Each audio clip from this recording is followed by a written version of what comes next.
This is a petition started in a complaint for specific performance to compel petitioners to consummate the sale of a parcel of land with its improvements located along Roosevelt Avenue in Quezon City, entered into by the parties sometime in January 1985 for the price of 1,240,000 pesos. The petitioners of this case are the Coronel and Catalina Malais Mabanag, and the respondents of this case are the Court of Appeals and the Alcaraz. The facts of the case. On January 19, 1985, Romulo Coronel et al. Executed a document entitled Receipt of Down Payment to the plaintiff Ramona Patricia Alcaraz. Clearly, the conditions accessory to the sale are the following. First, Rwanda will make a down payment of 50,000 pesos, after which the Coronels will cause a transfer in their names of the title of the property registered in the name of their deceased father upon receipt of the 50,000 pesos down payment. And upon the transfer in their names of the subject property, the Coronels will execute the deed of absolute sale and in favor of Ramona, and the latter will pay the former the whole balance of 1,190,000 pesos. On February 6, 1985, the property which was registered in the name of the Coronel's father was transferred in their names under TCT number 327043.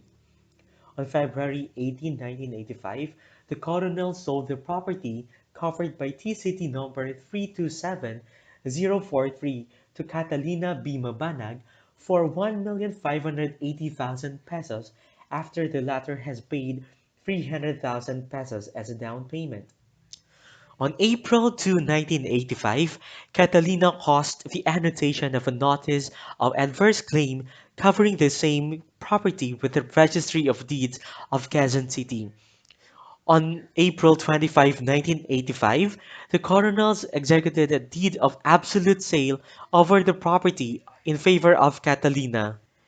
And on June 5, 1985, a new title over their subject property was issued in the name of Catalina under TCT number 351582. The issue of the case is whether the contract between the petitioners and private respondent was that of a conditional contract of sale or a mere contract to sell.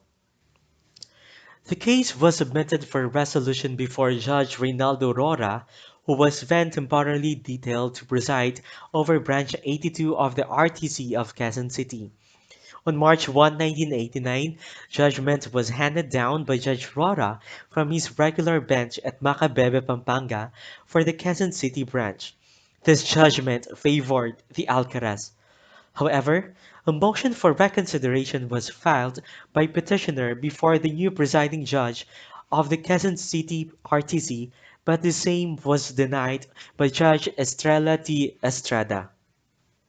The motion for reconsideration in order to annul decision and render a new decision with the incumbent presiding judge dated March 20, 1989 was denied. According to Section 9, Rule 135 of the Rules of Court, the standing rule and supported by jurisprudence is that a judge to whom a case is submitted for decision has the authority to decide the case notwithstanding his transfer to another branch or region of the same court. Petitioners thereupon interpose an appeal to the Court of Appeals. The court explained that sale, by its very nature, is a consensual contract because it is perfected by mere consent. In a contract to sell, the prospective seller explicitly reserves the transfer of the title to the prospective buyer, meaning the prospective seller does not as yet agree or consent to the transfer ownership of the property subject of the contract to sell until the happening of an event which for present purposes shall take as a full payment of the purchase price. What the seller agrees or obliges himself to do is to fulfill his promise to sell the subject property when the entire amount of the purchase price is delivered to him. In other words, the full payment of the purchase price partakes of a suspensive condition to the non-fulfillment of which prevents the obligation to sell from arising, and thus ownership is retained by the prospective seller without further remedies by the prospective buyer. The contract to sell may thus be defined as a bilateral contract whereby the prospective seller, while expressly reserving the ownership of the subject property despite delivery thereof to the prospective buyer, binds themselves to sell the said property exclusively to the prospective buyer upon fulfillment of the condition agreed upon, that is, full payment of the purchase price. It is essential to distinguish between a contract to sell and a conditional contract of sale, especially in cases where the subject property is sold by the owner not to the party the seller contracted with, but to a third person, as in the case at bench. In a contract to sell, there being no previous sale of the property, a third person buying such property, despite the fulfillment of the suspensive condition, such as the full payment of the purchase price, for instance, cannot be deemed a buyer in bad faith, and the prospective buyer cannot seek the relief of reconveyance of the property. There is no double sale in such case. Title to the property will transfer to the buyer after registration because there is no defect in the owner-seller's title per se, but the latter, of course, may be used for damages by the intending buyer. In a conditional contract of sale, however, upon the fulfillment of the suspensive condition, the sale becomes absolute, and this will definitely affect the seller's title thereto.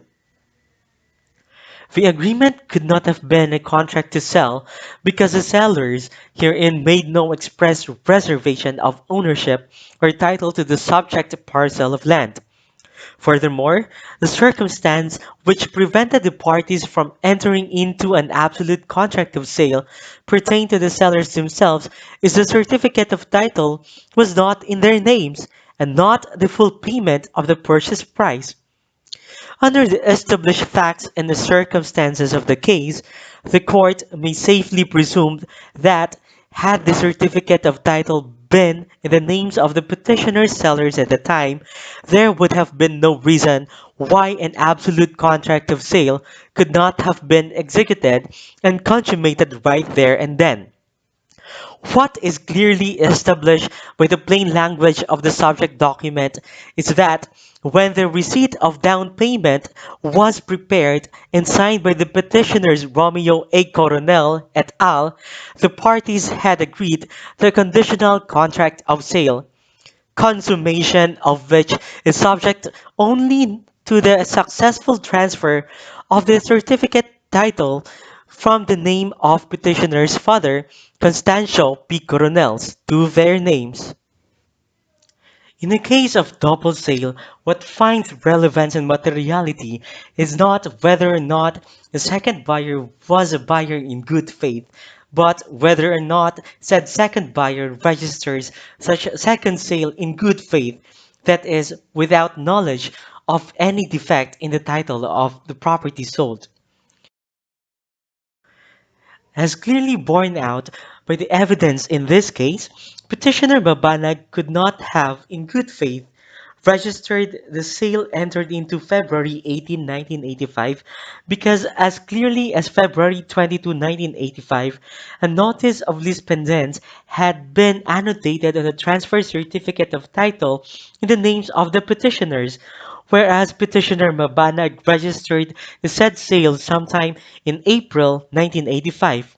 At the time of registration, therefore, petitioner Mabanag knew that the same property had already been previously sold to private respondents, or at least she was charged with knowledge that a previous buyer is claiming title to the same property.